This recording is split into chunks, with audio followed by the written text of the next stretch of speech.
You mentioned ISIS, and we think of ISIS certainly as over there, but there are American citizens who have been inspired to commit acts of terror on American soil. The latest incident, of course, the bombings we just saw in New York and New Jersey, the knife attack at a mall in Minnesota, and the last year, deadly attacks in San Bernardino and Orlando. I'll ask this to both of you. Tell us specifically how you would prevent homegrown attacks by American citizens, Mr. Trump. Well, first I have to say one thing, very important. Secretary Clinton is talking about taking out ISIS. We will take out ISIS. Well, President Obama and Secretary Clinton created a vacuum the way they got out of Iraq, because they got out, they shouldn't have been in, but once they got in, the way they got out was a disaster, and ISIS was formed. So she talks about taking them out. She's been doing it a long time. She's been trying to take them out for a long time. But they wouldn't have even been formed if they left some troops behind, like 10,000 or maybe something more than that. And then you wouldn't have had them. Or, as I've been saying for a long time, and I think you'll agree because I said it to you once, had we taken the oil, and we should have taken the oil, ISIS would not have been able to form either, because the oil was their primary source of income. And now they have the oil all over the place, including the oil, a lot of the oil in Libya, which was another one of her disasters. Secretary Clinton. Well, I hope the fact checkers are turning up the volume and really working hard. Donald supported the invasion of Iraq. Wrong. That is absolutely wrong. Proved over and over again. Wrong. He actually advocated for the actions we took in Libya and urged that Gaddafi be taken out after actually doing some business with him one time. But the larger point, he says this constantly, is George W. Bush made the agreement about when American troops would leave Iraq, not Barack Obama. And the only way that American troops could have stayed in Iraq is to get an agreement from the then Iraqi government that would have protected our troops. And the Iraqi government would not give that. But let's talk about the question you asked, Lester. The question you asked is, what do we do here in the United States? That's the most important part of this. How do we prevent attacks? How do we protect our people?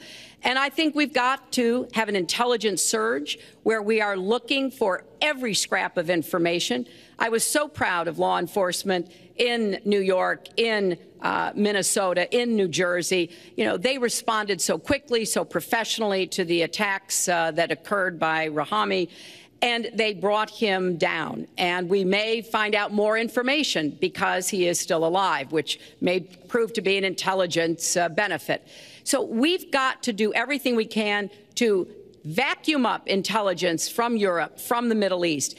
That means we've got to work more closely with our allies. And that's something that Donald has been very dismissive of.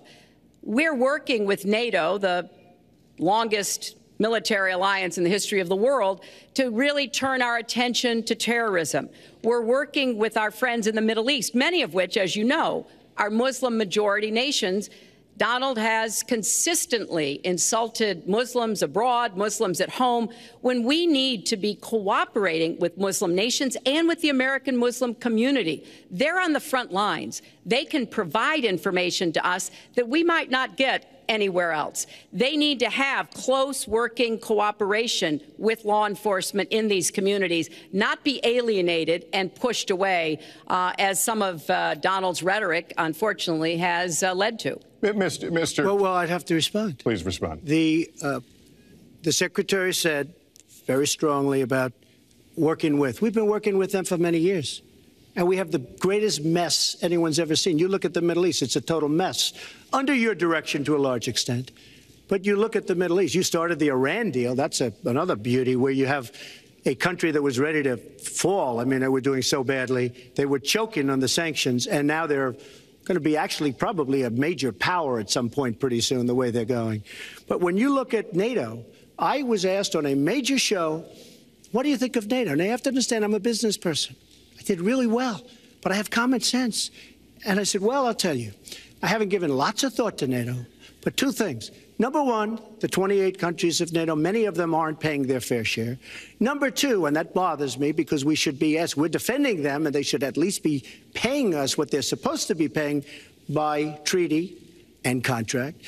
And number two, I said, and very strongly, NATO could be obsolete because, and I was very strong on this, and it was actually covered very accurately in the New York Times, which is unusual for the New York Times, to be honest. But I said they do not focus on terror. And I was very strong, and I said it numerous times. And about 4 months ago, I read on the front page of the Wall Street Journal that NATO is opening up a major terror division. And I think that's great. And I think we should get, because we pay approximately 73% of the cost of NATO. It's a lot of money to protect other people. But I'm all for NATO. But I said they have to focus on terror also. And they're going to do that. And that was, believe me, I'm sure I'm not going to get credit for it, but that was largely because of what I was saying and my criticism of NATO. I think we have to get NATO to go into the Middle East with us, in addition to surrounding nations, and we have to knock the hell out of ISIS, and we have to do it fast. When ISIS formed in this vacuum created by Barack Obama and Secretary Clinton, and believe me, you were the ones that took out the troops. Not only that, you named the day. They couldn't believe it. They sat back probably and said, I can't believe it. They said, no, wait a minute. We've covered when they formed, this is something that never should have happened. It should have never happened. Now, you're talking about taking out ISIS, but you were there and you were Secretary of State when it was a little infant. Now it's in over 30 countries. And you're going to stop them? I don't think so. Mr. Trump, a lot of these are judgment questions. You had supported the war in Iraq before the invasion. What makes your judgment? I did not support the war in Iraq. 2002. That is a mainstream media nonsense put out by her, because she, frankly, I think the best person in her campaign is mainstream media. My question is, since you would you like to hear? Why is your I was against the war. Wait a minute. I was against the war in Iraq, just so you put it out. The record shows otherwise. The record does not show that. Why is your judgment? The record shows that I'm right. When I did an interview with Howard Stern, very lightly, first time anyone's asked me that, I said, very lightly, I don't know, maybe, who knows, essentially. I then did an interview with Neil Cavuto. We talked about the economy is more important. I then spoke to Sean Hannity, which everybody refuses to call Sean Hannity. I had numerous conversations with Sean Hannity at Fox, and Sean Hannity said, and he called me the other day, and I spoke to him about it. He said, you were totally against the war, because he was for the war. Why is your judgment better than... And that was before the war started. Sean Hannity said very strongly to me and other people, he's willing to say, but nobody wants to call him, I was against the war. He said, you used to have fights with me because Sean was in favor of the war. And I understand that side also, not very much, because we should have never been there. But nobody called Sean Hannity. And then they did an article in a major magazine shortly after the war started, I think in '04, but they did an article which had me totally against the war in Iraq. And one of your compatriots said, you know, whether it was before or right after, Trump was definitely, because if you read this article, there's no doubt. But if somebody, and I'll ask the press, if somebody would call up Sean Hannity, this was before the war started, he and I used to have arguments about the war. I said it's a terrible and a stupid thing. It's going to destabilize the Middle East, and that's exactly what it's done. It's been a disaster. My reference was to what you had said in 2002, and my question was, why is your judgment any different than Mrs. Clinton? Well, I have much better judgment than she does. There's no question about that. I also have a much better temperament than she has. You know, I have a much better. She spent, let me tell you, she spent hundreds of millions of dollars on an advertising. You know, they get Madison Avenue into a room, they put names. Oh, temperament, let's go after. I think my strongest asset, maybe by far, is my temperament. I have a winning temperament. I know how to win. She does not know how to win. Clinton. Wait. The AFL-CIO the other day, behind the blue screen, I don't know who you were talking to, Secretary Clinton, but you were totally out of control. I said, there's a person with a temperament that's got a problem. Secretary Clinton. Woo, okay. Let's talk about two important issues that were briefly mentioned by Donald. First, NATO.